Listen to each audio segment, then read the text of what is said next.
रामराम मंडळी. रामराम मंडळी हे नाव आहे, लक्षात आलं ना, या श्राव्य संवाद मालिकेचं. आपल्या सगळ्यांचं या मालिकेमध्ये मनापासून स्वागत. या मालिकेमध्ये आपण अशा व्यक्तींना भेटणार आहोत ज्यांनी आपल्या जीवनामध्ये कौटुंबिक आणि सामाजिक जबाबदारींचं भान राखत खूप आनंद शोधलाय, किंवा तसा प्रयत्न ते सतत आणि प्रामाणिकपणे करतायत. लौकिक अर्थाने यशस्वी व्यक्तींना ज्या निकषांनी पारखलं जातं ते निकष यांच्या बाबतीत अर्थातच अगदीच गैरलागू ठरतात. यांचा आनंद शोधाचा ध्यास आपल्यालाही प्रेरणादायी ठरेल याच विश्वासाने आपण त्यांच्याशी गप्पा मारणार. चला तर मग भेटूयात आणखीन एका आनंद यात्रेत. रामराम मंडळी. चला तर भेटूया अशाच एका आनंद यात्रेला. आपले शिक्षण, बुद्धी, माहिती आणि ज्ञान यापैकी कशाचंही ओझं आपल्या वागण्या बोलण्यावर पडू न देणारा, अतिपुरोगामी विचार असूनही स्वधर्माबाबत जागृत असणारा, ग्लोबल असूनही गावात रमणारा आमचा मित्र शेखर फाटक. स्वागत आहे तुझं. धन्यवाद. शेखर, तुझी ओळख मी IITN, लिंग्विस्ट करून देऊ, खगोलशास्त्र अभ्यासक, क्विज मास्टर, ॲग्रिकल्चरिस्ट, बुक पब्लिशर की हाडाचा शिक्षक, काय आवडेल तुला? कठीण आहे, पण शिक्षक म्हणून घेणं मला सगळ्यात जास्त आवडेल. पण काय खरं हे लेबल कसली काय कुछ कमी असतात, फारशी काही महत्वाची नसतात. त्यामुळे काय म्हणशील ते तू म्हणशील ते ठरव. तुझं मूळ गाव माझ्या माहितीप्रमाणे नगर आहे आणि तुझा प्रवास असं आपण म्हणू शकतो नगर ते महानगर म्हणजे मुंबई, IIT पवई असा झालाय. तर त्याच्या संदर्भात थोडीशी काही तू माहिती देऊ शकशील का? हां, तसं असं गाव नगर म्हणणं सुद्धा कठीणच आहे. माझा जन्म तसा मुंबईचा.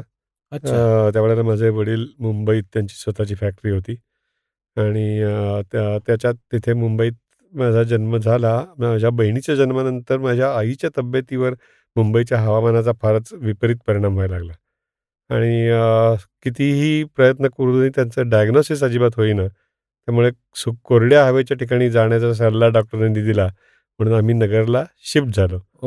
आणि साधारण त्यामुळे माझं 1 वर्ष आई आजारी असताना माझं शिक्षणही झालं नाही, शाळेतही गेलो नाही मी. त्यामुळे मी डिग्रीमध्ये बालमोहनमध्ये जात होतो.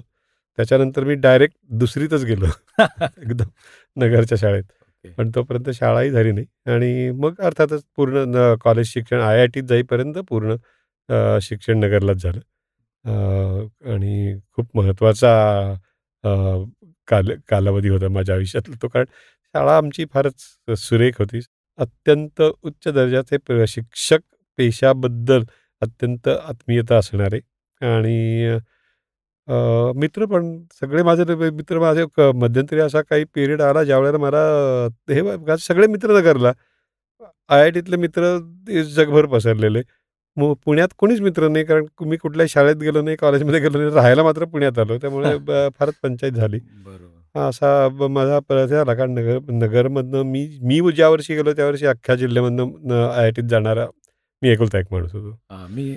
ते मला विचारायचंच होतं. IITतच जायचं होतं, म्हणजे तो निर्णय कसा घेतला? का वडिलांनी सांगितलं? मला हा प्रश्न मलाच खूप वेळा पडतो, की काय नक्की मला करायचं होतं. कारण मला असं ना कुठलीच गोष्ट मला करायची अशी वाटत होती असं मला नाही जाणवत आहे. काहीतरी करून मला डॉक्टर व्हायची अशी एक मनात इच्छा होती. अगदी लहानपणी पायलट होणे वगैरे असलेच पण काही काही विचार मनात आले होते. ते फार काय मी धाडसी नव्हतो लहानपणी, त्यामुळे तसं जमलं असतं की नाही कोणाला माहिती. पण डॉक्टर व्हायचं आणि त्यावेळेला माझ्या वडिलांनी फॅक्टरी चालू केली होती नगरला आणि मी एकुलता एक मुलगा. त्याचं थोडंसं दडपणच होतं, की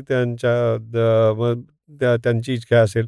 माझ्या वडिलांनी मला कोणत्याही प्रकारचा दबाव माझ्यावर आणला नाही. मला तर मी हट्टच केला असता मी मेडिकलला जाणार, तर मी मेडिकलला नक्कीच जाऊ शकलो असतो.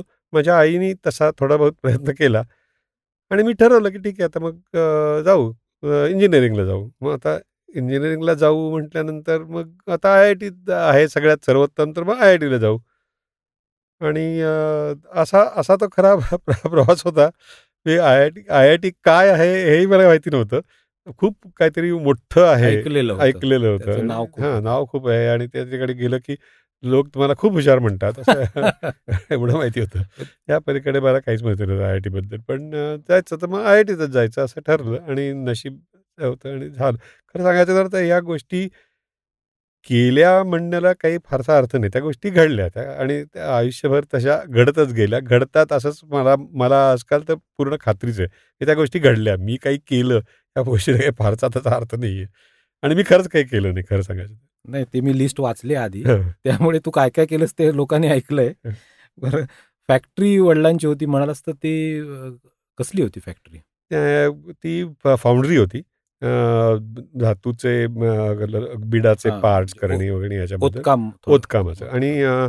माझे वडील हे भारतातल्या अत्यंत लीडिंग फाउंड्रीमनपैकी होते आणि हो. जो एवढं नक्की की कुठलीही गोष्ट त्याच्या बेस्ट लेव्हलपर्यंत न्यायचा एक्सलन्स. प्रयत्न करणे, एक्सलन्सपर्यंत हे मी नक्कीच वडिलांकडनं शिकलो. कारण झोप यायची नाही त्यांना, की जर एखादं कास्टिंग नीट होत नाहीये किंवा आपल्याकडे होत नाहीये. आणि हे मी अगदी जवळून बघितलेलं आहे, की किती ते बेचैन व्हायचे आणि पण हे आणि माझे काकाही त्याच प्रकारातले कदाचित आमच्या घरात माझ्या आजीकडनं आलेलं असावं ते. पण हो, त्याचा खूप हे होता. त्यांची इच्छा होती, की मी फाउंड्रीमॅनच व्हावं. पण हे सगळं त्यांनी डिसाईड आधीच करून ठेवलं होतं. म्हणजे सगळं पक्कं ठरवलेलं होतं, की तसं नाही. कारण ते स्वतः मेकॅनिकल इंजिनिअर होते, पण फाउंड्रीमध्ये काम करायचे. हो. हं, हं. म्हणून त्यांनी ठरवलं, की कारण मेटलर्जिकल इंजिनिअरला ड्रॉइंग वाचता येत नाही. त्यामुळे आणि ड्रॉइंग न वाचता येणाऱ्या फाउंड्रीमन या गोष्टीला काही काय अर्थच अर्थच नाहीये. उरत त्यामुळे नाही. तुम्ही ड्रॉइंग वाचता यायला आवश्यक आहे. त्यामुळे तुम्ही मेकॅनिकल इंजिनिअर होऊन मग स्पेशलायझेशन करावं फाउंड्रीमध्ये. आणि त्या पद्धतीने कारण मेकॅनिकल इंजिनिअरिंगला जायचं का इलेक्ट्रिकलला जायचं मला काहीच खरंच कळत काही माहिती नव्हतं. तर त्याप्रमाणे आधीच ठरलेलं होतं मेकॅनिकल इंजिनिअरला जायचं. त्यामुळे झालं मेकॅनिकल इंजिनिअरिंगला गेलो. बरोबर. हं. बरं, मी ऐकणाऱ्यांना सुरुवातीलाच सांगतो, मी शेखरला जरी अरे-तुरे म्हणत असलो, तरी तो माझ्यापेक्षा 12-13 वर्षांनी मोठा आहे. 63 बरोबर? हो. आणि त्याच्याच 64. 64 त्याच्याच आग्रहावरनं आम्ही त्याला अरे-तुरे करतो. त्याच्यामागे पण त्याचं काही तत्वज्ञान आहे. त्यात जमलं तर आपण गप्पांच्या ओघात घेऊया. IIT झाल्यानंतर लगेच कुठे नोकरी बघितली का? हां, तर लगेच मी त्यावेळेला असं हे झालं होतं, की माझ्या वडिलांनी तिकडचं नगर सोडून आले होते. बऱ्यापैकी आर्थिक संकटातही होतो आम्ही त्या त्या काळामध्ये. कारण त्या सगळ्या उद्योग काही फारसा चांगला चालला नाही तो आणि त्यामुळे ते सगळं सोडून आणि त्यामुळे पुढचं शिक्षण खरं सांगायचं ना, तर इंजिनिअरिंगमध्ये मी नाही रमलो कधीच.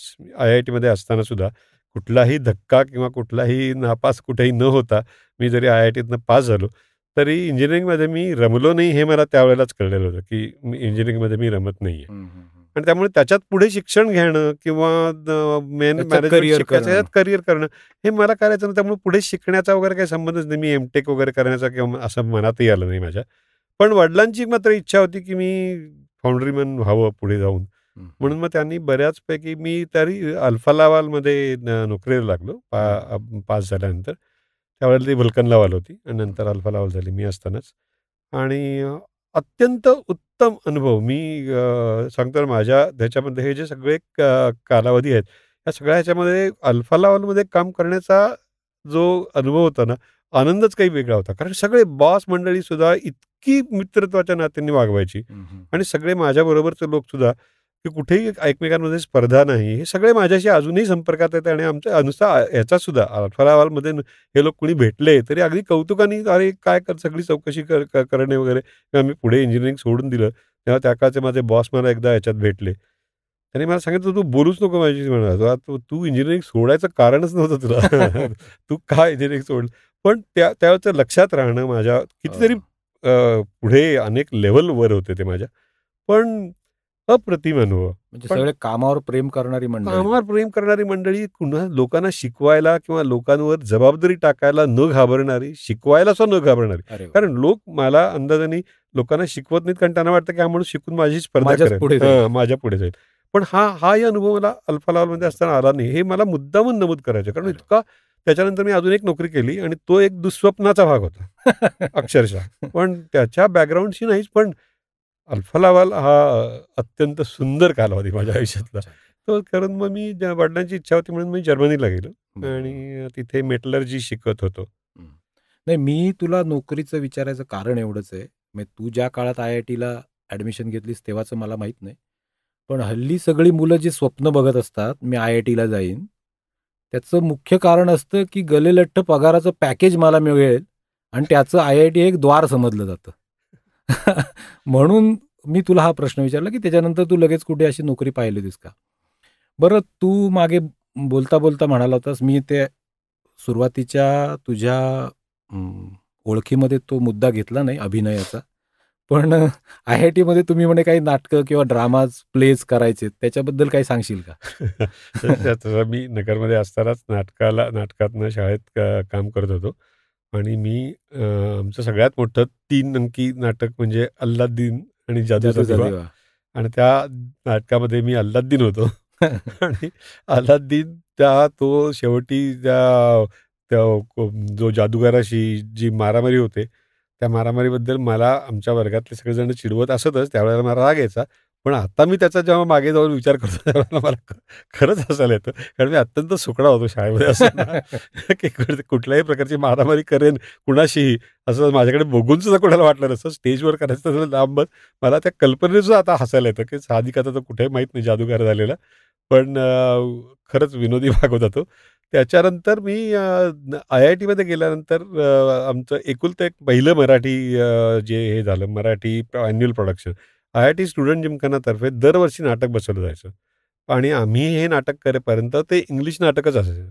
हो. तर त्यावेळच्या काही लोकांनी सगळ्यांनी एकत्र येऊन हा प्रघात नवीन पाडला, की मराठी अॅन्युअल प्रोडक्शन पण करायचं. क्या बात है! आणि त्यावेळेला आम्ही गिरीश कर्नाडांचं तुघलक नाटक बसवलं हां. आणि पण त्याच्या ते हिंदीत असणार ना? नाही, त्याचं मराठी भाषांतरही होतं हां. आणि ते ते कन्नडामध्ये लिहिलेलं होतं हां, मुळात. ओरिजिनल हां, कन्नड तर होतं. त्यामुळे त्याचं इंग्लिशमध्ये होतं आणि नंतर इंग्लिशचं आम्ही मराठीत केलं. मराठीमध्ये केलं आणि त्याच्यामध्ये अच्युत वझेनी आम्हाला हे केलं होतं. बाळ्या म्हणजे वसंत लिमये हा त्यावेळेला आमच्याबरोबर त्या नाटकात होता. त्यांनी नंतर पुढेही नाटकं केली.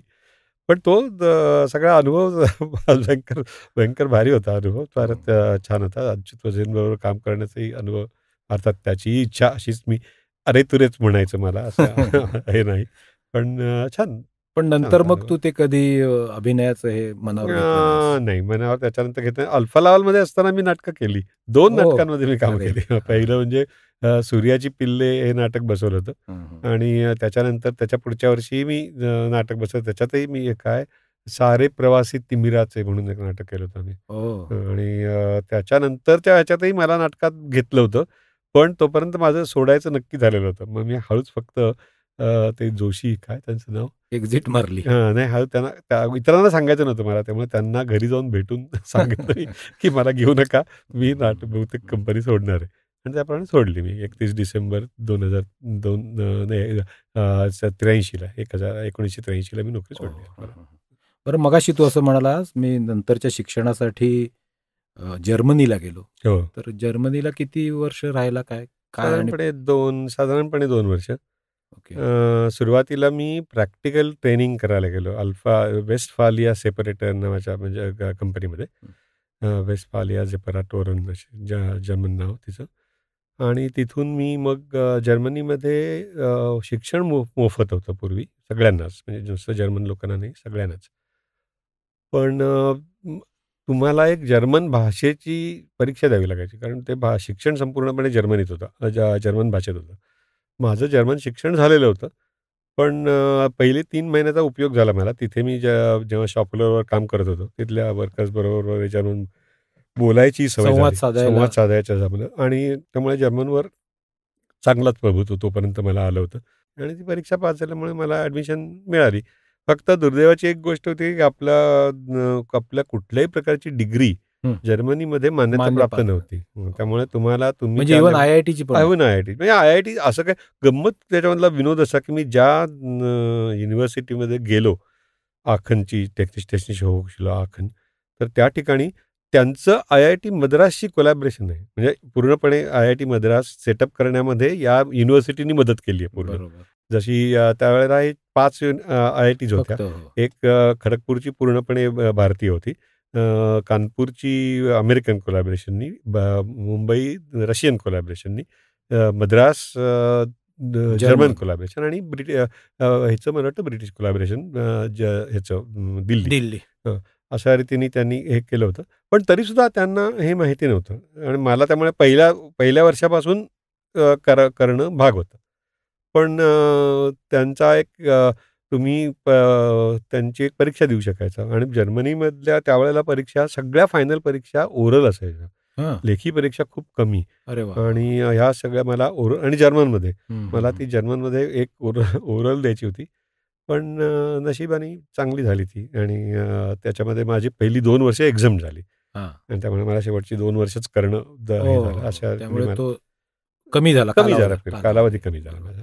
पण तू आता म्हणलास मी जर्मन शिकलो होतो, म्हणजे इथे IITला असतानाच तू जर्मन शिकत होतास? नाही, मी त्याच्यानंतर अल्फा लेव्हलला असताना मी जर्मन शिकत होतो. इनफॅक्ट मी जर्मन शिकतो तर पुढच्या वर्षी माझा खूप जवळचा संबंध आहे, कारण निर्मलाची आणि माझी ओळख जर्मन क्लासमध्ये झाली. पहिली गोष्ट. निर्मला म्हणजे याची बायको. त्यामुळे ती जर्मन क्लासमध्ये झाली आणि मी माझ्यामध्ये शिक्षक होण्याची काही कला आहे हे माझं तेव्हा जाणवलं.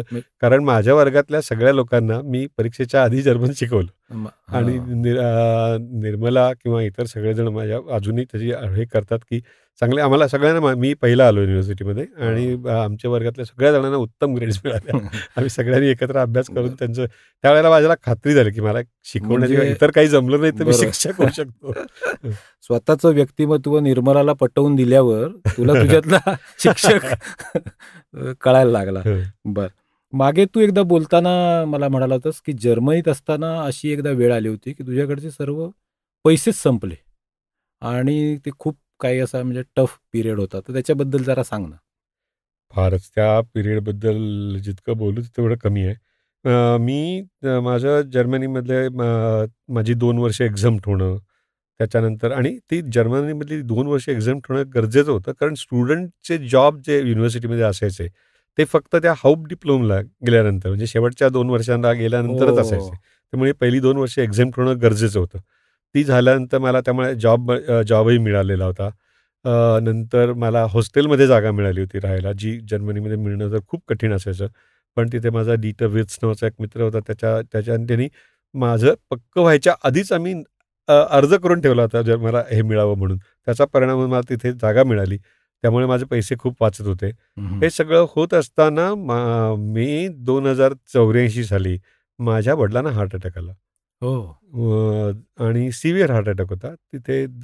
आणि मला तर काही मार्ग दुसरा दिसतच नव्हता, परत जाणे एवढाच मार्ग होता, कारण कमावणारं दुसरं कोणी नाही. आणि त्यामुळे जर्मनी ते हे सगळं सोडून परत जाणे एवढंच त्यावेळेला गरजेचं होतं. दुर्दैवाने त्यावेळेला असं झालं की माझ्या वडिलांकडनं पैसे येण्याची शक्यता काहीच नव्हती. पण माझ्या बॉसनी माझा जॉब युनिव्हर्सिटीला रजिस्टर करायचं पण विसरून गेला. आणि त्यामुळे 1 महिना मी नोकरी करून सुद्धा मला पैसे मिळाले नाही, पगारच मिळाला नाही. बरं, वडिलांकडनं पैसे येणार असं ते सगळं पक्क झालेलं होतं. त्यामुळे मी कारण जर्मनीमधलं जे हे असतं हॉस्टेल, त्या हॉस्टेलमध्ये स्वयंपाक वगैरे तुम्ही करण्याकरता एक जागा असते. म्हणजे त्या ठिकाणी आता 14 जण त्या समजा फ्लोअरवर असतील, त्या सगळ्यांकरता एक स्वयंपाक कॉमन किचन, त्या ठिकाणी तुम्ही स्वतःचा स्वयंपाक कर. पण मला एका फ्लोअरवर मिळालं की ज्या ठिकाणी एकच खोली होती. त्यामुळे त्याच्यात ती भांडी कुंडी वगैरे सुद्धा मला विकत घ्यायला लागली आणि त्याच्यामध्ये मी सगळे पैसे होते नव्हते तेवढे सगळे पैसे त्याच्यात खर्च करून टाकले होते. माझ्याकडे काहीच शिल्लक नाहीत पैसे. आणि कारण आता येणार ना, म्हणजे 100 मार्क असतील, 100 मार्क आहेत आणि ते आता तेवढ्यामध्ये महिना जाईल तोपर्यंत एक तर पगाराचे तरी पैसे येतील, तर घरनं तरी पैसे येतील, कुठनं तरी येतील. आणि अशा रीतीने हे झालं. वडिलांचा हार्ट अटॅक हे झाल्यानंतर घरी कुणाला मागायचे काही संबंध नाही. बरं, माझा रिझर्व्ह बँकेमध्ये माझी एक वहिनी काम करायची, तिच्या मदतीने त्यावेळेला खूप, कारण हे लागायचं, परमिशन लागायची पैसे पाठवायला वगैरे. तर ती पण तिचा नवरा माझा मावस भाऊ तो पण हार्ट अटॅकने गेला. आणि तो त्यावेळेला, त्यामुळे ती कुणाकडे जायचं, घरात इतर माझी आई कुणाकडे जाऊन मागायचा काही संबंधच नाही, कुणाकडे काय करणार. पैसे तिथनं हे करणं. आणि एक वेळ अशी त्यावेळेला आली, की माझ्या खिशामध्ये आता काहीतरी 2.5 का 3 मार्क आहेत. हो. आणि बाकी काहीच नाही. कारण तोपर्यंत मी मेंजामध्ये एक वेळचं जेवून मी कसाबसा राहत होतो. एक वेळचं जेवायचं, रात्रीचा उपवास करायचा, एक वेळचं जेवायचं असं करून मी राहत होतो. आणि एक दिवशी आणि असा बाजारात फिरत असताना मी म्हटलं, "आता काय नाही तरी 2.5 मार्क आहे, 1 मार्क आहे, काय फरक पडतो?" म्हणून मी आईस्क्रीम खाऊन सगळं संपवायचं. आता 1च मार्क शिल्लक राहिला अरे! आणि माझ्यामध्ये. आणि काय काय करायचं आता? अंधार. हां, अंधार म्हणजे 2 दिवस काढले मी तसे. नंतर त्यावेळेला आय-आय-टी कानपूरचे एक प्रोफेसर मल्लिक म्हणून तिथे आलेले होते. एका फेलोशिप होती. अलेक्झांडर फोन हुम्बोल्ट नावाची एक खूप प्रेस्टिजियस फेलोशिप आहे. ती घेऊन ते तिथे आलेले होते. आणि अर्थात आय-आय-टीच्या सर्व लोकांना एकमेकांबद्दल आत्मीयता असतेच. त्यामुळे माझी त्यांची ओळख झाल्यानंतर मी त्यांच्याकडे जायचो. मी रोज संध्याकाळी त्यांच्याकडे जेवायच्या वेळेला जायचो. तर तिथे आणि मग ते म्हणायचे, की "अरे, आता आलाच जेवायच्या तर वेळेला काहीतरी आलाच आहेस तर जेव." झालं असे 8 दिवस घालवले. दिवसा जेवायचंच नाही, कारण पैसेच नाहीत म्हटल्यानंतर काहीच प्रश्न नाही. संध्याकाळी त्यांच्याकडे जायचो. आम्ही तिथे मेमरी खेळायचो. मेमरी नावाचा एक गेम खेळायचो आणि ते म्हणायचं, "तू जेवूनच जा." आणि मग जेवायचं. 7 दिवस गेल्यानंतर मला लाज वाटायला लागली. आता म्हटलं हे काही खरं नाही. आपल्याला आता जाऊ दे मेलो तरी चालेल, पण आता नाही हे करायचं. कारण बापरे! पैसे हं. साठवणं एकावरी आवश्यक होतं. काहीतरी करून घरी जायचं. मग डोक्यात इतरही काही विचार काही त्यामुळे लेक्चरला जाऊन त्याच्यातही लक्ष लागत नव्हतं. जॉब कसाबसा म्हणजे जॉब आवश्यक आहे, पण जॉबला जाणं एवढंच चाललेलं होतं. आणि मी म्हटलं जाऊ दे, नाही आता जायचं नाही. तर 2 दिवस झाले मी गेलो नाही. आणि तिसऱ्या दिवशी वीकनेसही प्रचंड आलेला होता. कारण त्याच्या आधी मी एकदाच हो, जेवत खात होतो. होते. एकच बरोबर. वर्ष ह्याचा जेवत होतो. आणि तरी म्हटलं नाही बसून राहायचं. बाहेर जाणं शक्यच नव्हतं. बाहेर चांगलीच थंडी होती. बाहेर दार वाजवलं म्हणून मी उघडलं. प्रोफेसर मल्लिक दारामध्ये. हां. आणि मी म्हटलं, की "या" म्हटलं. "काय म्हणाले? कुठे कुठे होतात?" म्हटलं, "नाही हो, काय बरं नाही वाटत. बरं नव्हतं वाटत मला." म्हणे. "अरे काय आम्ही रोज तुझी वाट बघतो जेवायला. तू काय का नाही आलास?" म्हटलं, "नाही मला आता काय कंटाळा आला होता आणि त्याच्या घरी इथे पण कामं होती खूप." ते घरी आले आणि त्याने मला जे सांगितलं ते म्हणाले, "तुला जर असं वाटत असेल ना, की तू आमच्याकडे का येतो हे आम्हाला माहिती नाही, तर ओह! तुझा भ्रम आहे. तो गैरसमज आम्हाला आहे. माहिती आहे तू का येतोस ते. ओह! आणि त्यामुळे मुकाट्याने उद्यापासून जेवायला यायचं." आणि ओह! क्या बात! का आता आणि त्याचा असं त्याच्यानंतर मी ते परत जाईपर्यंत भारतात हां. त्यांच्याकडे रोज जेवायला जायचं. रोज अरे वाह! त्यांच्याकडेच म्हणजे नंतर माझे पैसे मिळायला लागले, माझे पगार मिळायला लागला. हं, हं. आणि त्या माणसाचे सर्व प्रकारांनी त्यांचा अजून एक किस्सा मला माहीत नाही मी तुला सांगितला होता की नाही, पण अगदी माझ्या हृदयाला फार जवळचा हे आहे तो, की त्यांच्याकडे असाच मी जात असताना एक दिवशी त्यांनी माझ्या हातात रुबिक्स क्यूब दिला. हां, हां. आणि मला ते सांगितलं, "हे काय माहिती आहे का?" म्हटलं, "हो, ऐकलंय रुबिक्स क्यूब. येतो का तुला सोडवता?" म्हटलं, "नाही हो." म्हटलं, "मला नाही सोडवता येत. मी अजून बघितलं पण नाही कधी. मी ऐकलंय फक्त." "नाही, नाही, पण मला शिकायचं आहे," म्हणाले तसं म्हणून. म्हटलं, "हो, तुम्हाला काय? तुम्ही आहात हुशार होतेच म्हणजे ते. म्हणजे काय त्यांचं काय मी फार कौतुक करतोय असं भाग नव्हता. खरंच हुशार, प्रचंड हुशार माणूस." आणि म्हटलं, "काय तुम्हाला काय अशक्य आहे? तुम्ही तर काय करू शकता?" तो म्हणे, "नाही, माझं वय झालं आता. पण आता मला मला मला तुझ्याकडनं शिकायचं."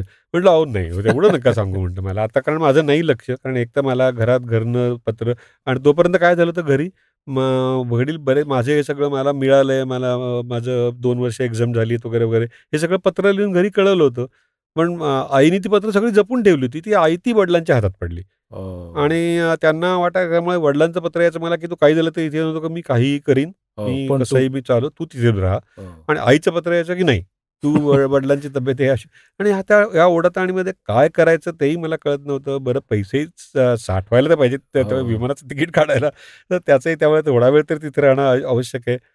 मी त्यांना म्हटलं, "नाही, हे मला काही शक्य नाही." तर ते म्हणाले, "नाही, मी काही तुला पर्याय देत नाहीये. आय एम टेलिंग यू, की हे तू करायचंय. मला तुझ्याकडनं शिकायचंय." मी म्हटलं, "बरं ठीक आहे." ते "नाही, तू सिरियसली घे म्हणजे मी तुला हे नाही सांगत आहे. तुला खरंच." कारण ते म्हणत, "आम्ही शनिवार हा शेवटचा. शनिवारी तू जर मला ते शिकवलंस तर ठीक आहे. नाहीतर otherwise we are not going to see each other. आपण ओह! पुन्हा पुन्हा भेटायचं नाही." अल्टिमेटम. हं. ते मला वाटतं की ते काय विनोद करत असेल ते काही करत मी रोज आपलं संध्याकाळी जायचो. गेला, सोमवार गेला, मंगळवार गेला, बुधवार, गुरुवार मी काहीच नाही. हात हात पण लावला नाही त्याला तिथे. मी गेल्यानंतर त्यांनी मला गुरुवारी संध्याकाळी मला सांगितलं, की "तुला वाटत असेल की मी जोक करतोय, पण हा जोक नाहीये. मी उद्या एकच सिरियसली दिवस आहे. उद्याचा एकच दिवस आहे." त्या दिवशी मी काही केलं नाही. शुक्रवारी मी त्यांच्याकडे गेलो. ते म्हणाले, "बाबा आता म्हणजे काय ते तुझ्या हातात आहे. उद्यापासून आपण भेटायचं का नाही? कारण उद्या तू मला ते येऊन शिकवायचं किंवा तू यायचंच नाहीस उद्या. हो. सो काय करायचं ते तू ठरव." मी खूप चिडलोच त्यांच्यावर. म्हणतो अरे हा काय प्रकार, म्हणजे मला आहेत हे प्रश्न तुम्हाला दिसत आहेत, मला एवढे प्रश्न आहेत आणि असला जबरदस्ती प्रेमाची ही जबरदस्ती. प्रेमाची कसली जबरदस्ती. म्हटलं मला ठीक आहे, नाही भेटायचं नाही भेटणार, म्हटलं मी तुम्हाला नाही भेटणार, हो. पण मला नाही शक्य, रुबिक्स क्यूब मला काही करणं शक्य नाही. आणि मी असं करूनच आलो घरी, तावातावानीच घरी आलो आणि बसलो. मला सुचलं की नाही बघू तरी काय आहे, बघूया. आणि नंतर एक खायला लागला, प्रयत्न तरी करायला पाहिजे. आता समजा नाहीच जमलं तर इलाज नाही, पण बघूया प्रयत्न करून. आणि मी रात्रभर जागून तो सोडवला रुबिक्स क्यूब. कारण सोडवायचं पण नुसतं, मला तो लिहून काढायचं होतं प्रत्येक स्टेप बाय हो, स्टेप. आणि ते त्यांना शिकवायचं. त्यांना शिकवायचं होतं. त्यामुळे एकदा नाही, तो मला 10 वेळा वेगवेगळ्या पद्धतीने करायला लागला. दरवेळेला माझं बरोबर येतंय ना असं. आणि त्यांना तो जाऊन मी दाखवलं. मला एवढा आनंद झाला होता त्यावेळेला, की मी काय म्हणजे काय Done it. Done it. आणि मग ते मला त्यावेळेला ते म्हणाले, की मला माहिती होतं तुझ्या चेहऱ्यावरनं, की तू भयंकर चिडला आहेस माझ्यावर वगैरे. पण पुढे ज्यावेळेला तू याचा विचार करशील ना, त्यावेळेला तू मला धन्यवादच देशील आयुष्यात. आयुष्यात. कारण you are vegetating here, you are not doing anything. You have a very agile brain, and if it is not given any challenge, it would have just rotten. So please, I mean, that's why that was the idea, की तुला ते देणं आवश्यक होतं, काहीतरी काम त्याला देणं. कारण आज तुला काय फक्त चिंता करण्यापलीकडे तू काहीच करत नाहीयेस. तू लेक्चर्सलाही जात नाहीयेस, कारण आता हे सोडून द्यायचं म्हटल्यानंतर, आणि त्यामुळे तू काहीच करत नाहीयेस. So this is why I gave it to you and you remember that. आता हा एक महत्वाचा भाग त्याचा असा, की ह्या सगळ्या लोकांचे उपकार फेडायचे कसे ना, नाहीच. आपण याच्या शक्य नाही. आपल्याला एकच मार्ग आहे, पास इट ऑन. आणि मला फार मला इतका हे झाला, त्याचा मोठा धडा माझ्या दृष्टीने. त्यामुळे जर्मनीतलं हे सगळं जे आहे, की हे जे आहे हे दुसऱ्याकरता करा, कोणाकरता बस. आपल्याला जे मिळालंय ते आपण दुसऱ्याला दिलं पाहिजे. जर्मनीतून आल्यानंतर तू इथे काय केलं, म्हणजे लगेच ट्रान्सलेशनच्या याच्याकडेच वळलास का? नाही, मी त्याच्यानंतर एक नोकरी केली ह्याच्यामध्ये. आल्याबरोबर आधी दरम्यानच्या काळामध्ये मी निर्मलाला प्रपोज केलेलं होतं ह्याच्यामधनं, कारण तिची मला पत्र यायची, मला खूप आधार होता तिच्या पत्रांचा. आणि कारण घरात हे सगळं चाललेलं, आणि घरचं खरं चित्र काय आहे ते मला कोणीच सांगत नव्हतं. त्यामुळे निर्मला माझा तसा हेर होती, ती घरी जाऊन बघून यायची आणि खरं काय चाललंय तेही मला कळवायची. आणि मग त्याच्यातनं एक दिवशी मी तिला प्रपोजही केलं होतं. त्यामुळे आमचं हे झालं होतं, घरी पण मी कळवलेलं होतं. तो एक हे होता. मग लग्न करायचं तर मग नोकरी वगैरे असायला पाहिजे. मग आता आहे ती मिळेल ती नोकरी करायची, म्हणून एक PMT मशीन टूल्स नावाची कंपनी होती, जिथे माझ्या वडिलांचे खूप पूर्वापार संबंध. जर्मन कंपनी होती ती. पूर्वाश्रमीची ट्राऊब ऑटोमेटन म्हणून एक कंपनी होती. तिचं नाव आता परत PMT मशीन टूल झालेलं होतं. तर त्यांच्या मध्ये तिला मी नोकरीला लागलो. पण विसरावा असा पिरियड होता तो. म्हणजे का तिथे मी हे केलं मला माहिती नाही. तर मग आमचं लग्नही झालं, मला मुलगी पण झाली एक. आणि एक दिवशी मी आधीच ठरवलं होतं त्याप्रमाणे नोकरी मी ती सोडली. कारण खूपच वाईट, लोकांशी अत्यंत वाईट रीतीने वागणे, शिवीगाळ करणे, या सगळ्या गोष्टी ह्या होत होत्या. आणि ज्या वेळेला मी असं ठरवतं की माझ्याशी ज्या क्षणी माणूस असं वागेल त्या क्षणी मी राहणार नाही, त्याला राम करेन. त्याप्रमाणे मी केला आणि तो सोडलं. मग त्याच्यानंतर मात्र मी नोकरी करायची नाही असं ठरवलं. माझी बायको माझ्या पाठीशी खंबीरपणे उभी होती. ती नोकरी करत होती, अजूनही आहे, अगदीच अजूनही आहे. आणि त्यामुळे मी त्यावेळेलाच ठरवलं नोकरी करायची नाही. पुन्हा असा एक पिरियड आला की ज्या वेळेला आर्थिक अवस्था फारच गंभीर होती, मला नोकरी करायला लागली. तोही एक हे होता, पण तेही दुःस्वप्नच ठरलं. त्याच्यानंतर पुन्हा आपण नोकरी करायला जन्माला आलो नाही, हे पक्क झालं आता. पण मग हे तू जर्मन ट्रान्सलेशनची कामं तुला कशी मिळायला लागली? मी तिथनं नोकरी देऊन राजीनामा देऊन बाहेर पडलो. मला तिथे आधीच एका मित्राने मला सांगितलं होतं की ह्या कंपनीमध्ये रागारागाने मला लगेच रिलीव्ह करा वगैरे असं सांगायचं नाही. आपण कॉन्ट्रॅक्ट 3 महिन्याचं केलं ना, त्यांना दरवेळेला 3 महिन्याची कॉन्ट्रॅक्ट, त्यांना 3 महिन्याची नोटीसच द्यायची. म्हटलं अरे पण मला असं वाटलं की नाही, मला उद्यापासून यायचं ते. म्हणाले नाही, या कंपनीचे इतके लोकांवर इतका विश्वास नाहीये त्यांचा, म्हणजे सगळ्यांकडे इतकं संशयाने बघतात की तू राजीनामा दिला की ते दुसऱ्या दिवशी तुला रिलीव्ह करतात. तू जर 3 महिन्याची नोटीस दिली तर 3 महिन्याचा पगार देऊन करतात. तर नाही, मला उद्याच रिलीव्ह करा म्हणतात तर आनंदाने करतात. तर त्यामुळे त्यांना 3 महिन्याची नोटीस द्यायची. त्याप्रमाणे मी 3 महिन्याची नोटीस दिली होती. दुसऱ्या दिवशी कामावर गेल्यावर मला दारातच हटकलं त्यांनी. आणि कशाला आले? कशाला इथे 3 महिन्याचा पगाराचा हे माझ्या हातात काय होतं ते? 3 महिन्याचा पगार, त्याचा चेक. आणि अर्थात मी म्हटलं नाही, मी अजिबात घेणार नाही. मी आतमध्ये जाऊन माझ्या सगळ्या मित्रांना भेटल्याच्या मी काय, त्यामुळे त्यांना छळून शेवटपर्यंत व्यवस्थित छळून मी सगळ्यांना भेटून सगळ्यांना सांगून की मी सोडली बरं कंपनी. सेलिब्रेट करून मग मी ते पगार घेतला आणि आलो. तिथून आता काय करायचा हा मोठा प्रश्नच होता. तर तिथे मी रानडे इन्स्टिट्यूटमध्ये गेलो, जिथे मी जर्मन शिकलो होतो तिथे. का मला वाटलं कोणाला माहिती. तिथनं येतानाच म्हणजे कंपनीत राजीनामा, घरी पण गेलो नाही, तिथून डायरेक्ट रानडे इन्स्टिट्यूटमध्ये. ते प्रोफेसर दामले म्हणून होते. ते म्हणत, "अरे मी तुलाच शोधायचं कुठे बघत होतो. तिथे काय झालं, तिथे बजाज ऑटोचं एक मोठं काम आहे, बजाज टेम्पोचं मोठं काम आहे आणि तू मेकॅनिकल इंजिनिअर, कोण आम्हाला भेटणार?" त्यामुळे आपण ते तुला करायचं. वाह! झालं. त्यामुळे तिथे ते काम दुसऱ्या दिवशीपासून सुरू झालं. 3 महिन्याचा पगार होता. त्यामुळे नोकरी ऐश. करायची नाही, ऐश होती. नोकरी करायची नाही, हे पक्कं झालं की आता काहीच हे नाही. लगेच दुसऱ्या दिवशीपासून उत्पन्नही सुरू झालं. त्यामुळे ऐश झाली. बरोबर. म्हणजे तू जे जर्मन ट्रान्सलेशन करायचास, हं. ते टेक्निकल ह्याचं असायचं ना, म्हणजे हो. हे जनरल जे केलं जातं हो. तसलं नाही, नाही, टेक्निकल, फक्त टेक्निकल. फक्त टेक्निकल.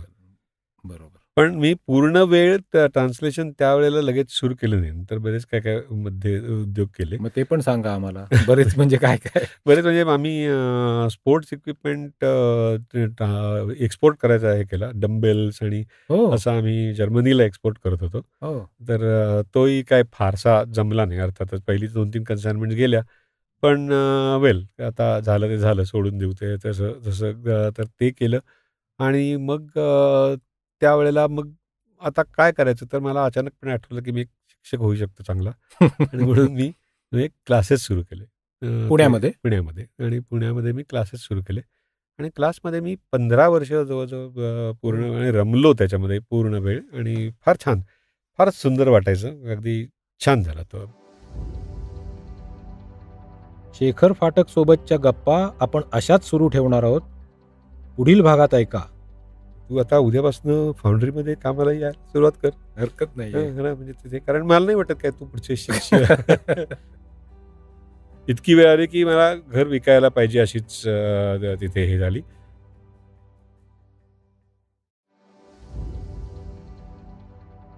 आठवी 9वी 10वीच्या हो. मुलांना मी गणित, विज्ञान आणि जर्मन हो. अशा 3 विषय शिकवायचो. त्याच्यानंतर काही काळ इंग्लिशही शिकवलं, पण इंग्लिश फारसं नाही. हे 3 विषय मी त्यांना शिकवायचो 15 वर्ष? जवळजवळ. पण त्यावेळेला ट्रान्सलेशनचं काम चालू नाही, नव्हतं? त्यावेळेला ट्रान्सलेशनचं काम चालू नव्हतं. ओके. कारण कसं असायचं, त्यावेळेचं ट्रान्सलेशनचं काम ना, हे जरा गाढव मेहनतीचं काम होतं. गाढव मेहनतीचं म्हणजे तुमच्या हातात लिखित मॅन्युस्क्रिप्ट असायचं. त्याच्यावरनं ते हाताने लिहून काढायचं. मग हाताने लिहून ते टाईप करायला लागायचं त्या ह्याच्याकरता. मग ते टाईप करायचं, मग त्याच्यामधल्या चुका, मग ते हे करणे वगैरे सगळं हा खूप लेबरस. लेबरस म्हणजे गाढव मेहनतीचं काम होतं ते. आणि इतकं करायला मला भयंकर कंटाळा यायचा. कारण शब्द शोधायचा म्हटल्यानंतर सुद्धा तुम्हाला तो पाहिजे. मग मॅन्युअल म्हणजे पुस्तकी छापलेल्या डिक्शनऱ्या त्या घेण्यामध्ये बायसेप चांगले तयार व्हायचे. इतकं कारण एवढं जड जड. हो, ते सगळी पुस्तकं उचला, ती बघा, त्यातले शब्द शोधा, सगळं करा. फार कंटाळवाणं काम होतं. तर त्यापेक्षा मी हे शिकवण्याचं काम फारच आवडायचं मला. तू जे शिकवायचास त्याची पण तुझी काहीतरी एक वेगळी पद्धत होती. काही लोकांना ती रुचायची नाही. पालक म्हणायचे, हे तू काय चाललंय, माझ्या मुलांना जमेल की नाही, पास होतील की नाही. हो, कारण नवीन क्लास जेव्हा तुम्ही सुरू करता त्यावेळेला तुमच्याकडे साधारणपणे साऱ्या जगावरनं वळून टाकलेली मुलंच येतात. साधारणपणे, कारण इतर कुठल्याही क्लासला ते हे केलेले किंवा आणि एक तर त्या मला पालकांना असं वाटत होतं की IITचा हा ग्रॅज्युएट होतो, आता क्लास म्हणजे काय त्याचं शिकवणं समजेल की की नाही. मी कधी आयुष्यात अभ्यास केला नाही. हो. माझी बहीण, सख्खी बहीण, त्याला पूर्ण साक्षीदार आहे त्याची. तिला बिचारीला भयंकर टेन्शन येतं की मी अभ्यास करत नाही. IITची तयारी करत असताना सुद्धा की मी इकडे तिकडे भटकायचो. एका पोरीच्या प्रेमात पडलो होतो. मग तिचं हे सगळं त्याच्यात वेळ घालवणे वगैरे असे माझे इतर उद्योग खूप चालू असायचे. आणि मग IITच्या परीक्षेला बसायचं ना तुला, तो पण वडिलांची पण माझं भांडण झालं होतं त्या ह्याच्यावरनं. कारण मी असं ठरवलं होतं की मी IITत जाणार आहे आता. मग IITत जाणार आहे म्हटल्यानंतर मला परीक्षेला दांडी मारणं वगैरे वगैरे असं काही मला जमणार नाही. मग त्याच्या आधीच आपण मजा करून घेऊ. आता आपण करून घ्यावं म्हणून मी एका परीक्षेला सगळे पेपर कोरे दिले. 6 महिन्याचे. 6 महिने. तर आणि मला कोणीतरी चॅलेंज केलं होतं की करून दाखव. म्हणतो हो करतो की सगळे पेपर कोरे देतो. म्हणतो सगळे पेपर इंटर सायन्सचे जे होते म्हणजे FYचे हां, ते FYचे सगळे पेपर मी कोरे दिले 6 महिने. तर त्यावेळेला आणि घरी पत्र येणार आहे याची कल्पना होती पूर्ण. तर म्हणजे घरी ते पत्र आलं ते माझ्याच हातात पडलं. मीच घरी होतो. मग ते फाडून टाकलं असतं तर कोणालाच कळलं नसतं. कारण त्यावेळेला काय कॉलेजनी ते पोस्टकार्ड पाठवलं होतं. साधं. तर त्या पोस्टकार्ड ते काय त्याचं रेकॉर्ड नव्हतं, काही नव्हतं. ते फाडून टाकलं. म्हणलं नाही. पण मग मजा पूर्ण नाही झाली. मजा पूर्ण झाली पाहिजे म्हणून मी ते तिथेच ठेवलं पोस्ट बॉक्समध्ये आणि मी गेलो आणि मित्रांकडे हे करून रात्री 10 वाजताच परत आलो. तोपर्यंत अर्थातच घरी सगळं पत्र तापलेलं असं वातावरण. तापलेलं. मला वडिलांनी बसवलं की बस इथे. म्हटलं ठीक आहे. काय काय झालं? असं मला माहिती होतं. साळसूतपणे. हां, सारखं नाही. मग मला सिगारेट ऑफर केली. म्हटलं नाही मी अजून तरी नाही उघडत सिगारेट. मग मला म्हणाले की काय तिथे तू आता उद्यापासून फाउंड्रीमध्ये कामाला यायला सुरुवात कर. हरकत नाहीये. हां, हां, म्हणजे तिथे कारण मला नाही वाटत काय तू पुढचे शिक्षक नाही म्हटलं नाही मी IITला जाणार आहे. तर तेवढं नाही आहे सगळं बघून काय मला असं वाटत नाही. म्हटलं तोपर्यंत मला पत्र पण दाखवलेलं नव्हतं. मग शेवटी मी म्हटलं बघा, तुम्ही ते माझं ते कॉलेजमधनं पत्र आलं म्हणून असं करताय का? तर म्हटलं हे मी मुद्दामून केलं होतं. बरं हे पत्र मला फाडून पण टाकता आलं असतं. ते मी मुद्दामून फाडून टाकलं नाही कारण हे सगळं पूर्ण होणं आवश्यक पूर्णत्वाला आहे. जायला हां, तर पाहिजे. त्यामुळे मी केलं नाही. तर तुम्ही त्याच्यातली मजा तुम्ही समजावून घ्या, की मजा होती याच्यामध्ये एक. आता तर सजा ते देऊ नका. हां, तसं नाही पण ते भयंकर चिडले त्यावेळेला आणि त्यावेळेला माझ्या बहिणीला पण भयंकर टेन्शन, की अरे, असा याचं आपला काय इतका होणार? हुशार भाऊ. नाही कारण ती फार प्रेम आहे माझ्यावर म्हणजे प्रचंड प्रेम होतं आणि त्यामुळे आता तिला टेन्शन यायचं त्याचं हे काय करायचं.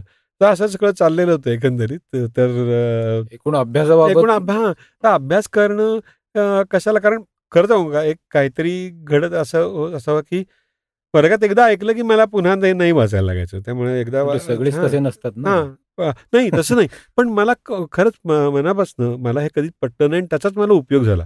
कारण मला असं कधीच वाटायचं नाही, की माझ्यामध्ये काहीतरी भयंकर मोठी कला आहे. मला असं वाटायचं, की एका पद्धतीने मी ते करायचा टेक्निक. प्रयत्न करतो. हे टेक्निक आहे आणि हे टेक्निक शिकवता येण्यासारखं आहे. हो. आणि हे शिकवून करता येण्यासारखंच आहे टेक्निक. तर तू हे जर केलं तर कारण मी विद्यार्थ्यांना माझ्या नेहमी सांगायचो, की "अरे तुम्ही काय रट्टा मारू नका. रट्टा मारून आणि कशाला वेड्यासारखं इतका प्रचंड वेळ अभ्यासात घालवला ना, तर तुमच्या जीवनाचा आनंदच नाही. तुमच्या एका ठराविक वेळेला सगळ्या गोष्टी व्हायला पाहिजेत. व्हायलाच पाहिजे. हां, तर त्या गोष्टी व्हायला त्याच पाहिजेत. वयात त्याच पाहिजे. वयात पाहिजेत आणि त्या. त्यामुळे प्लीज हे करू नका.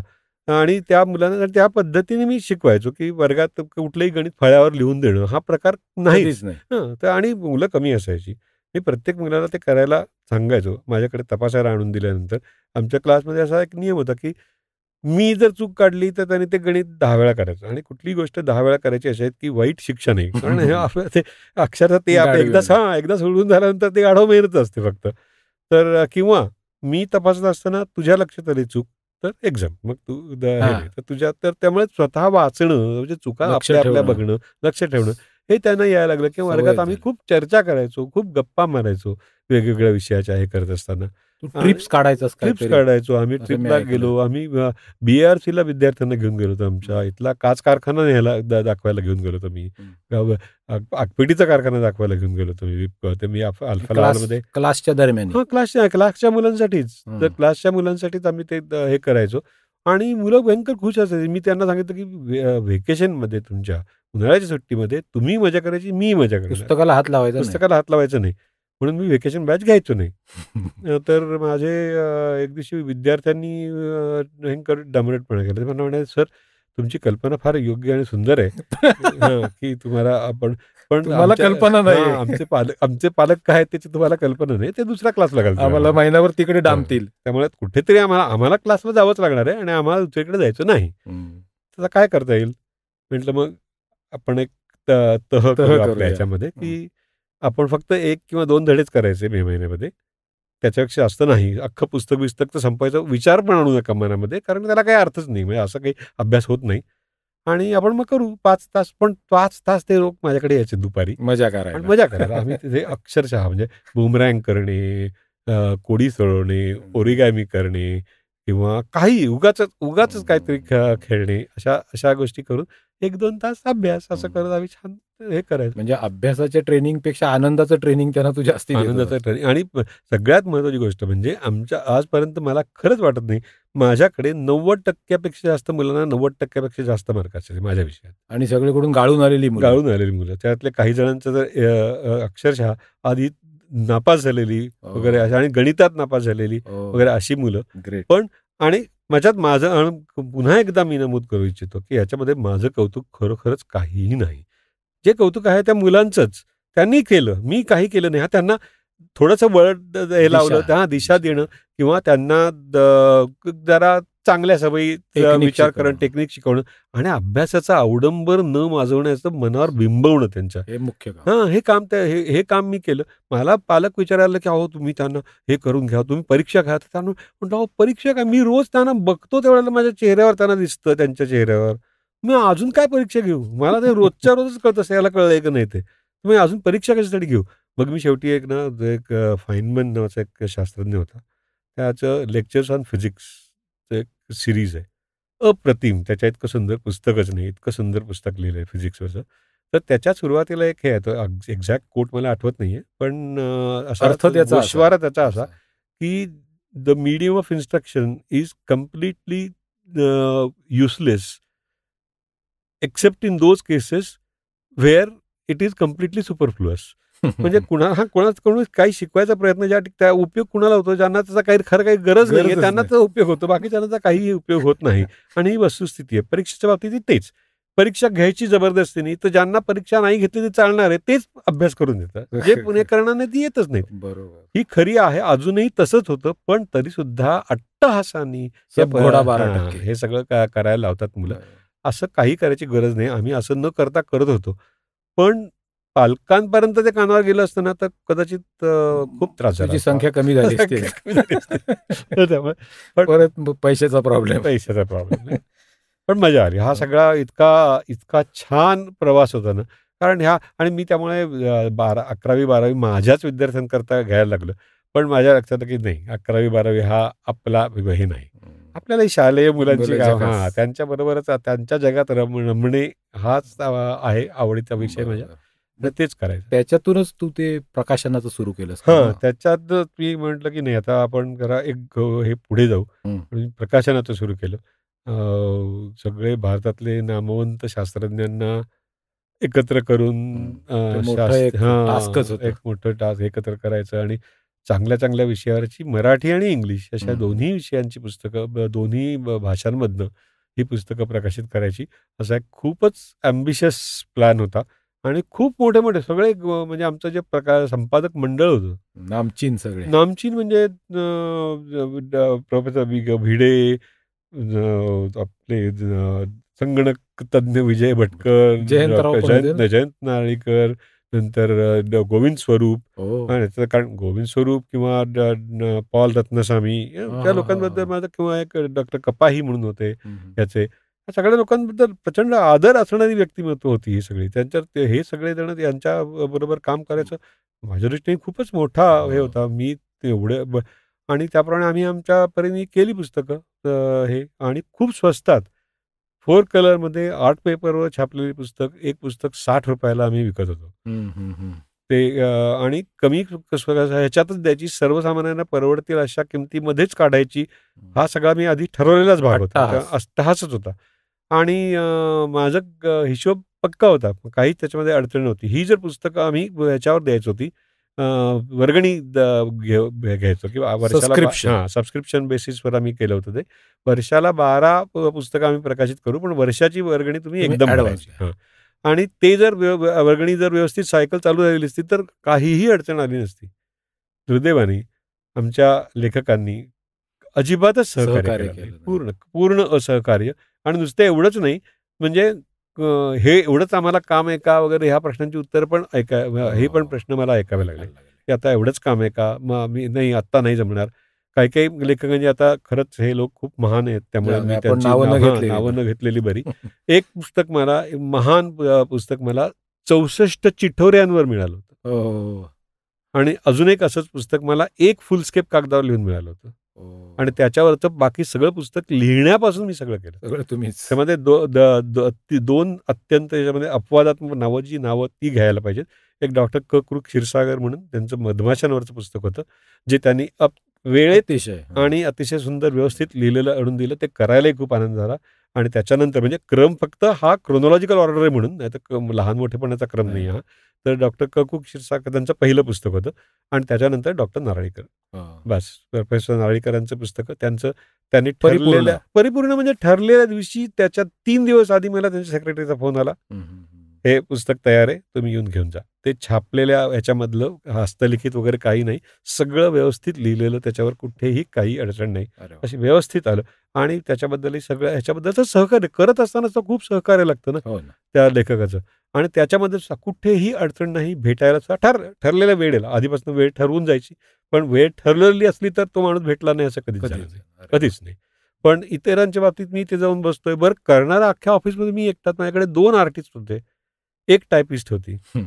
आणि मराठी ट्रान्सलेशन तर मीच संगणकावर बसूनच करायचं. डायरेक्ट तिथे इंग्लिशचं ते डायरेक्ट त्याच्यामध्ये एंट्रीज करून मी हे केलं होतं. सर्व प्रकाराने त्याचे पैसे कमी करता येतील वगैरे सगळा विचार करून आम्ही ती पुस्तकं केली. पण ह्या 2 लेखकांचं हे सोडले तर बाकी त्याचं सहकार्य नाही पूर्ण. पण मग ह्या शास्त्रज्ञांशी संपर्क आल्यामुळे तुझा खगोलशास्त्राकडे वळलास तू का काय? खगोलशास्त्राचं कुठून आलं डोक्यात? नाही, खगोलशास्त्र हे कुठल्याही माणसाला जनरली भुरळ पाडणारच तसं शास्त्र आहे. कळायला लागेल ना पण त्याच्यासाठी. पण आपल्याला नाही. पण कसं आहे, मला म्हणजे एक असं म्हणतात की एकदा तुम्ही दुर्बिणीतून शनी पाहिला की तुम्ही चिकटलात त्याला. कारण शनी तुमच्या मागे लागला. कारण तो एकतर तो 3 डायमेन्शनल इफेक्ट असतो त्याला, कारण त्याला कडी वगैरे. बाकीचं काय नुसतं एक गोल दिसतात ना, की अगदी गुरुवरच्या पट्टे वगैरे जरी दिसले तरी सुद्धा त्यातला गोलाई वगैरे आपल्याला अशी कळत नाही. एका डोळ्यानेच बघत असतो आपण. पण शनी बघत असताना मात्र त्याची 3 डायमेन्शनल हे दिसतं आणि ते बघितलं की तुम्ही त्याला चिकटलात. तसं मी IITत असताना आमच्याकडे 6 इंची न्यूटोनियनमधनं मी ते हे ग्रह बघितले होते. तेव्हापासून डोक्यात होतं आपल्याला हे करायचंय. आणि मग कसं झालं की आमच्या घरात अशीच परिस्थिती होती कायम, की फक्त एकच कमवणारी व्यक्ती निर्मला. बाकी माझं मी कमवत होतो अशातला भाग नाही, कमवत नव्हतो अशातला भाग नाही. मी कमवत होतो त्यावेळेला खूप कमवले आणि ते पैसे गमावले पण तेवढ्याच ह्यानी. त्यामुळे अत्यंत स्टेबल असं इन्कम असलेली एकच व्यक्ती. त्यामुळे आम्ही काय असं श्रीमंत कॅटेगरीमध्ये कधीच नव्हतो. आणि ज्यावेळेला आनंदी कॅटेगरीमध्ये होतो. आनंदी कॅटेगरीमध्ये नक्कीच होतो. ज्यावेळेला मग मी ट्रान्सलेशन करायला सुरुवात केली. मी जेव्हा नंतर हे सगळं कारण तो त्याचा 12 वाजले त्या धंद्याचे, प्रकाशन धंद्याचे. इतकी वेळ आली की मला घर विकायला पाहिजे अशीच तिथे हे झाली. त्याचे आम्हाला बिनव्याजी कर्ज दिलं होतं. विद्या सहकारीने आम्हाला ते कर्ज होतं ते, पण बिनव्याजी होतं. पण ते सुद्धा आम्हाला परत फेडता येत नव्हतं. परत फेडता येईल असं वाटलं नव्हतं. त्यावेळेला मी सरळ त्यांच्या ऑफिसमध्ये जाऊन एक दीक्षित नावाचे त्यांचे रिकव्हरी ऑफिसर होते. त्यांना भेटून मी त्यांना सांगितलं होतं की बाबा तुमचे माझ्यावर अनंत उपकार आहेत. याच्यामध्ये काहीच अडचण नाही मला तुमचे. आणि पुन्हा त्याला या कर्जाला एक जण हे पण आहे, गॅरंटर पण आहे. त्या गॅरंटरवरही मला दडपण येऊ द्यायचं नाही कुठल्याही परिस्थितीमध्ये. त्यामुळे माझ्या घराची किल्ली लिलाव करा आणि मोकळे व्हा. मलाही काही त्यातनं हे नको. मला त्यातनं तर त्यावेळेला त्यांनी मला सांगितलं की अहो काही काय बोलताय तुम्ही, आम्ही काही तुमचं घरबीर घेणार नाही. आम्हाला काही करायची इच्छा नाही. तुम्ही कशातनं गेलाय, तुम्हाला काय त्रास झालाय हे मला पूर्ण दिसतंय, मला कळतंय. त्यामुळे तुम्ही मला थोडंसं मुदत घ्या आणि मला सहकार्य करा, मी करतो. आणि त्यामुळे त्यांनी ती पुस्तकं हे करून दिली, विकायचा हे करून दिला आणि पूर्णपणे मला त्यातनं मोकळं करायला मदत केली. ऑफिसर असतात. हो, अगदी. आणि त्या दीक्षित साहेबांचं नाव मी अगदी जरूर त्यावेळेला घेईन. त्यावेळेला तिथे होते. त्यावेळेला मला खूप अर्थात मी त्यांना असं कधीच केलं नाही की नाही मग आपण हे करूया. म्हणतो आपण कोर्टात जायचं तुम्ही विचारच करू नका. मला नाहीच जायचं. प्रश्नच नाही की तिथे जाऊन फाईट करायचं, मग ते काय मग काय. आणि शेवटी त्याला अशा रीतीने लांबवायचं. आपण इथेच मिटवून टाकू ना, कशाला इथे काय करायचं ते. पण मला वाईट त्याच्यामध्ये एवढंच वाटलं की त्याच्यामध्ये समजा याच्यामध्ये खूप माझ्या चुका होत्या असं आपण क्षणभर धरून चालू की याच्यामध्ये सगळ्या माझ्या चुका होत्या. पण माझ्या घरच्यांचा काही चुका नव्हत्या नक्कीच. की माझ्या बायकोची काही चूक नव्हती, माझ्या मुलींच्या काही चुका नव्हत्या. त्यांना त्यांना त्रास त्याचा व्हायला कुठल्याही नको. परिस्थितीत नको होता. आणि बरोबर. माझ्या संपादक मंडळाने तेवढं जरी केलं असतं तरी मला खूप बरं वाटलं असतं. किमान याचा एकदा उल्लेख जरी केला असता बरोबर. की नाही असं व्हायला नको. नको आहे. पण नाही झालं दुर्दैवाने. ठीक आहे, जे होतं ते होतं. नंतर एकदा म्हणजे मी आता ओळखीच्या ह्याच्यात पण सांगितलं, हं. Quiz master. तर तो एक छोटासा किस्सा ऐकव ना आम्हाला. त्या हं. मराठी कोण बनेगा मराठी करोडपती. कोण होईल मराठी करोडपती? तर ते कोण बनेगा करोडपती सुरू झाला कार्यक्रम. आमच्या घरात आम्ही सगळेच जण पाहायचो. खरंच छान. अमिताभ बच्चननी अत्यंत त्याला एका वेगळ्याच उंचीवर नेऊन ठेवलं होतं. सुंदर कार्यक्रम असायचा. आणि त्याच्यामधली मग ते करत असताना मला बरीच उत्तरं यायची. आणि हा आमच्या घरातला एक विनोद झाला होता असा, की मी गेलो तर मी 25 लाख तर असे सहज घेऊन सहज, येईन. हं. असा आमच्या घरातला तो विनोद झाला होता. तर मग कर ना अप्लाय. तर म्हटलं नाही मी अप्लाय नाही करणार. मी अजिबात त्याच्यामध्ये करणार नाही. पण मी गेलो तर मी नक्की विजय. मी नक्कीच हे करेन. तर मला शेवटी मला चिडवा ओके मग तू करत का नाहीस? मग तुला केलंस तर मग तू दाखव ना, मग तुला तू खरंच करता येतं एवढं का? तुला कॉन्फिडन्स आहे. असं करता करता शेवटी तो मराठी कार्यक्रम आल्यानंतर मात्र मला माझ्याही मनाने उचल खाल्ली. निर्मला म्हणाली, "आता तर कर. आता तिथे एवढे लोक गर्दी नसेल. त्या आता अमिताभ तुझी बच्चनच्या दाखवच तिथे जाऊन. बघूया." हं. आणि पहिल्यांदाच मी अप्लाय केलं. पहिल्यांदा त्याच्यामध्ये निवडही झाली. हं.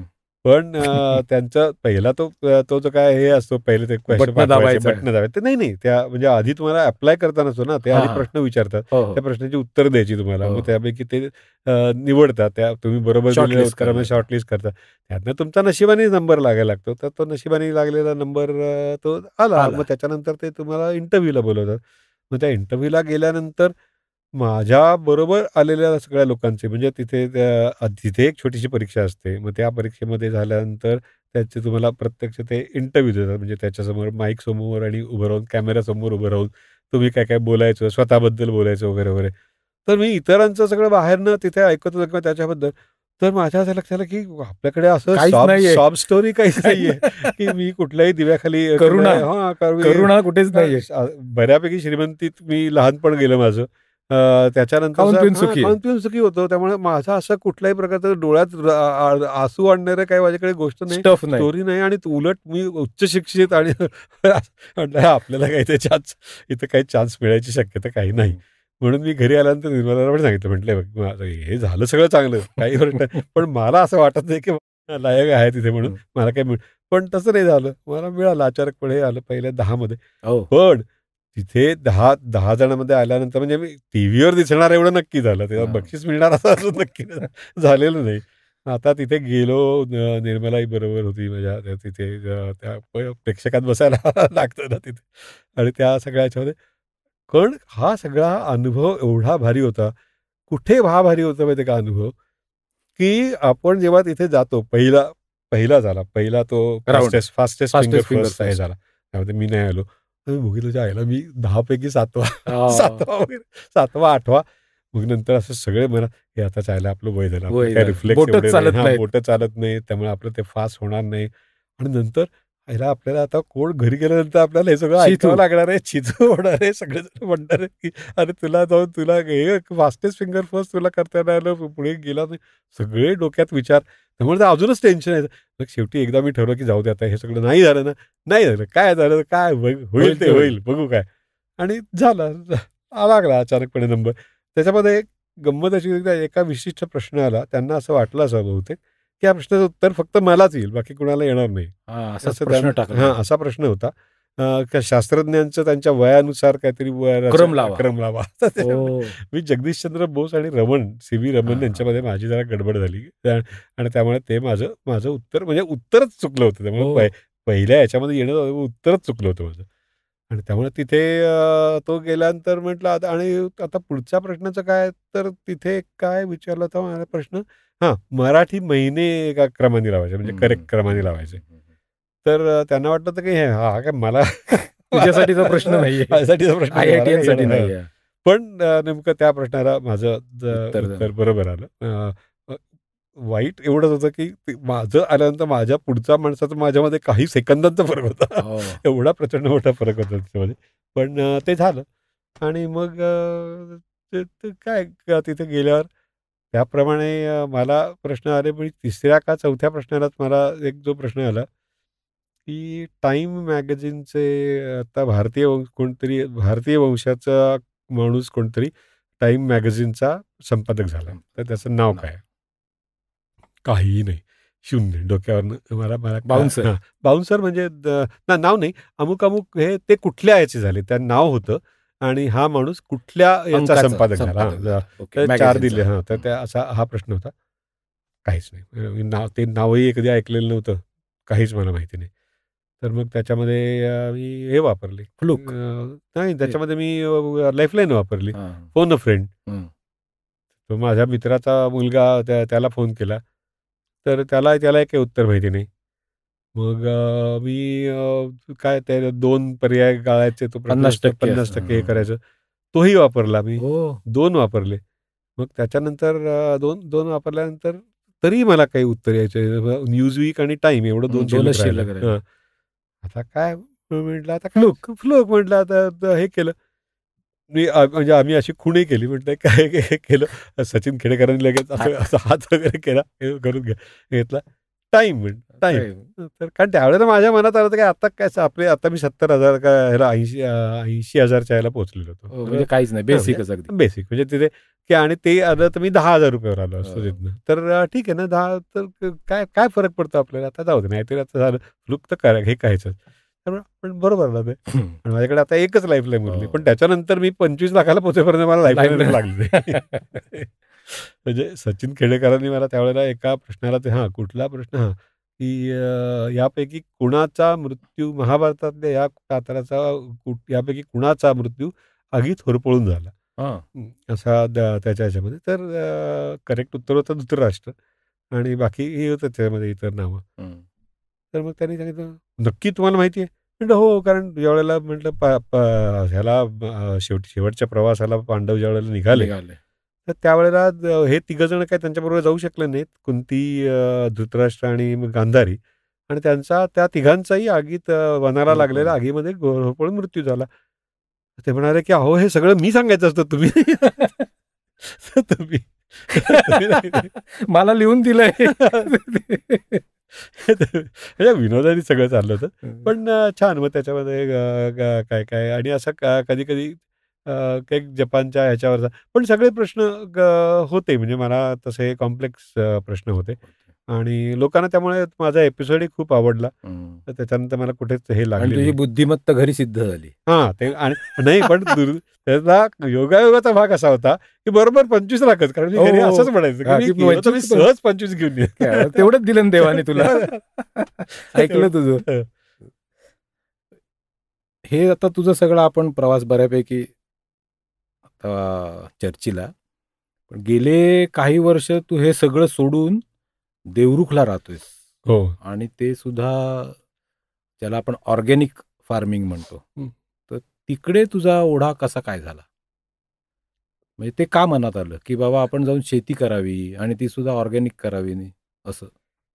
खरं सांगायचं तर मनात शेती करणं हे होतं. कारण माझं सगळं लहानपण शेतीत गेलं म्हणणं म्हणजे धारिष्ट्याच आहे. कारण शेतीत नाही गेलं. पण मी शेतांमध्ये राहायचो. आणि मी हं, हं. लहानपणी जिथे राहायचो त्यावेळेला आजूबाजूला फक्त शेती होती आणि शाळा आमची खूप लांब होती. आणि माझे जे मित्र होते ते सगळे आजूबाजूच्या शेतकऱ्यांची मुलंच माझे मित्र होते. त्यामुळे हो. त्यांच्याकडे राहायचा मला खूपच चांगला अनुभव होता. आणि शेतीबद्दल आमची बाग होती घराच्या भोवती चांगली आणि सगळी भाजी आम्ही खूप घरातली लागणारी सगळी भाजी आम्ही आमच्या बागेमध्ये व्हायची आणि त्या माळ्याबरोबर मी काम करायचो बऱ्यापैकी. ते मला आवड होती आणि आता शहरात राहणं जड जायला लागलं होतं दिवसेंदिवस. कारण कठीण होतंय असं आपल्याला हे राहणं. आणि खरं सांगायचं ना तर आपल्या हातात बऱ्याच ह्या गोष्टी असतातच नाही. त्या घडतात अशा लागून रत्नागिरी आमचं मूळ गाव.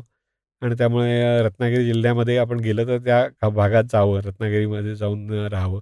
वडिलांचं माझ्या आत्याने लिहिले त्यांच्या लहानपणीच्या अनुभवावर ऐकलेलं पुस्तक आणि माझ्या आजीबद्दल जे काय मी ऐकलेलं होतं तिच्या कर्तृत्वाबद्दल. कारण खरंच कर्तृत्ववान बाई आणि त्यांचं तर या सगळ्यांच्या कार्यभूमीमध्ये आपण जाऊन राहावं आणि तिथेच करावं. मग तिथे जाऊन करायचं तर शेती केली तर जास्त चांगलं होईल.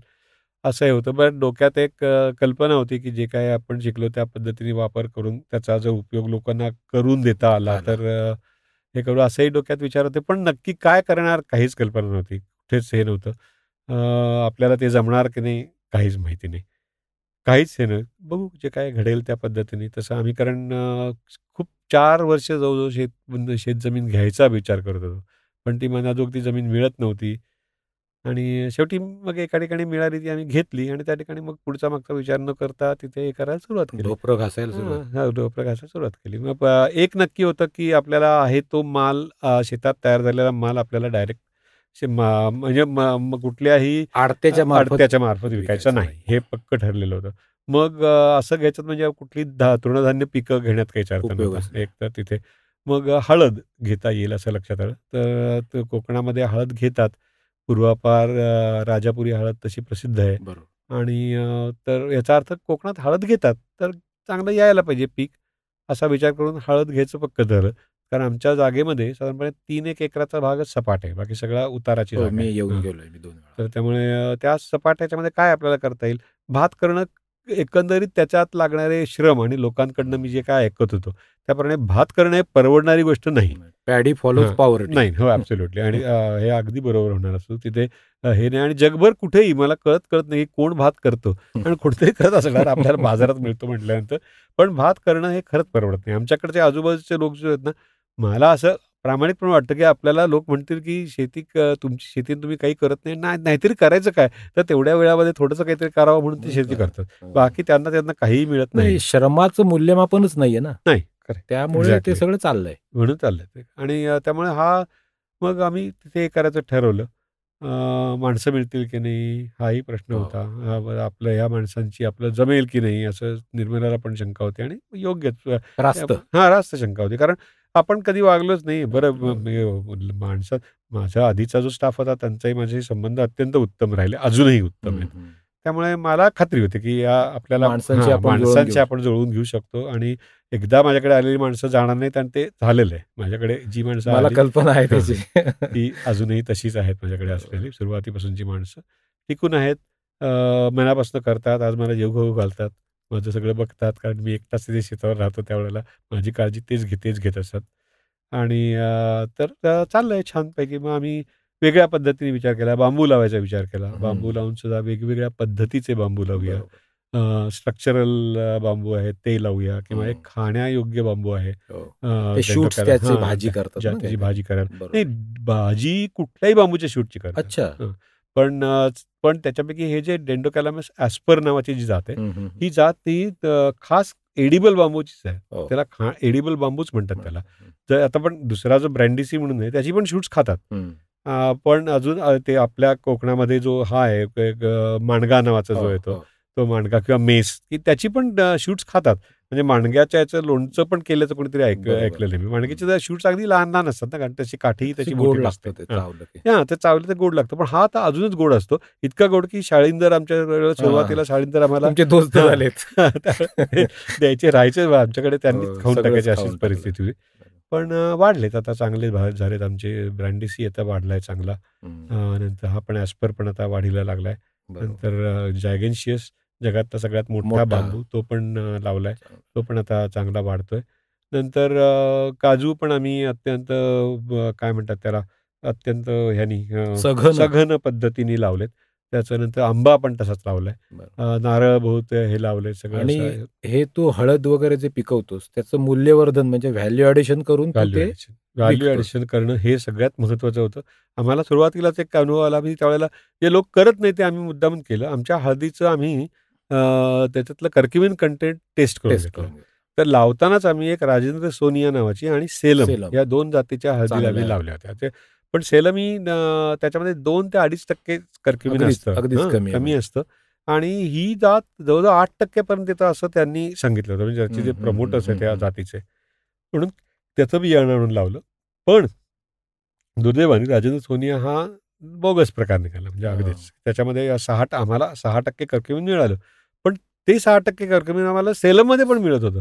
आणि सेलममध्ये कर्क्युमिन इतकी बिकट परिस्थिती की मी जेव्हा लोकांना सांगितलं की आमच्या सेलममध्ये 6% कर्क्युमिन आहे तेव्हा नाही लोकांनी मला सांगितलं की बाबा असं होतं कधी चुका होतात तर तू पुन्हा एकदा तपासून घे. आणि म्हटलं बरोबर आहे कारण जर जगात कुणालाच मिळत नसेल एवढं सेलमला तर काहीतरी गडबड होतीये. बरोबर. मग मी ते गुंटूरला यांची फॅसिलिटी आहे, कोणाची, ITCची, त्यांच्याकडे पुन्हा एकदा पाठवून घेतलं.